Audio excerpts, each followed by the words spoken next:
हम किसी को कुछ दान या सहयोग करते हैं और उसका वो दुरुपयोग करता है, तो क्या उसका फल हमें भी भोगना पड़ता है? जी, क्योंकि अगर हम नहीं देते तो वो बिल्कुल दुरुपयोगी जी, ना होगा। भोगना पड़ता है। इसीलिए हमने कई बार एकांतिक में प्रार्थना की है, भोजन सबको दे दो। सर्दी लग रही है, आप सर्दी से जाओ, अपना कोट उतार के दे दो, स्वेटर उतार के दे दो। बीमार पड़ा हुआ है, तड़प रहा है, दवा की जरूरत है, आज आप भोजन छोड़ दो, उसे औषधि करा दो। लेकिन पैसा बहुत संभाल के दो। किसी को पैसा देना है तो पहले देखो कि हमारे पैसे का सदुपयोग होगा कि नहीं। हम पैसा दे रहे हैं सत्कार्य के लिए और ये गलत कार्य करे तो फिर उसका भागीदार हम होंगे।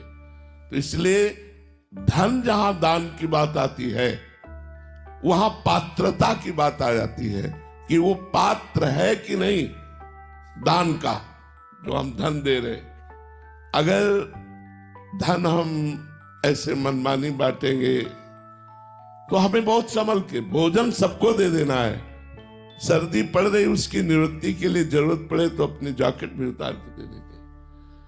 आज हम नई सब्जी बनाएंगे, लेकिन जो सब्जी के पैसे हम किसी को दवा में दे देंगे, ऐसा तो मानते हैं। ये आपके पास वास्तविक धन धर्म के द्वारा कमाया हुआ है तो आप गौ सेवा, संत सेवा, अस्पताल आदि, ये बहुत सी ऐसी जगह है जहां आप अपने धन का सदुपयोग कर सकते हैं।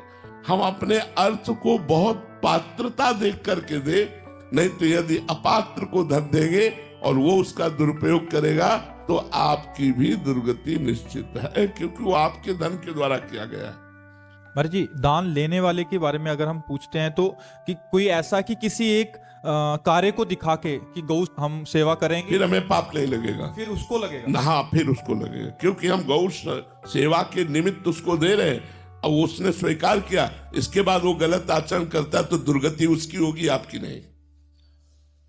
लेकिन आप ऐसे जो बांटे, फिर वो हम आपको, आपने कहा कि हम 50 आदमियों की फ्री सेवा करते हैं, हमने दे दिया और आप वो पूरे पैसे के जाके गंदे आचरण किए तो नरक आप भोगोगे, वो नहीं, उसको पुण्य मिलेगा, उसको आपके सारे पुण्य मिलेंगे और आपको दुर्गति भोगनी पड़ेगी। पात्रता देखकर जहां समझ में आ रहा है वहां, फिर इसके बाद अगर वो करता है तो उस कर्ता को भोगना पड़ेगा। गौशाला है, बिल्कुल जरूर दे दो। हम तो भारतवासियों से प्रार्थना करेंगे कि आज हमारी जो गौओं की दुर्दशा है उस पर दया करें। धर्म है हमारा गौ रक्षा करना। बहुत सी गौएं आवारा घूम रही और बड़ा उनके साथ अत्याचार भी होता है। अब उनको भूख लगी, किसी के भी खेत, किसी के भी दरख्त, ईंट पत्थर ऐसे मार, तो अगर हम 4 लोग मिलकर गौशाला खोल ले, नहीं खोल सकते तो हम 100 रुपया महीना निकाल ले, किसी गौशाला में भेज दे तो गौओं की सेवा बन जाएगी, संत सेवा बन जाएगी, मरीजों की सेवा बन। यही है धर्म के कार्य। धर्म के कार्यों में सो धन धन्य प्रथम गति जाकी, वो धन धन्य है जो भगवान के कार्य में लगता है, भगवत कार्यों में लगता है। सो धन धन्य प्रथम गति जाकी। तो धन में पात्र और अपात्रता का विचार जरूर करना चाहिए। धन देने में, भोजन, औषधि और वस्त्र देने में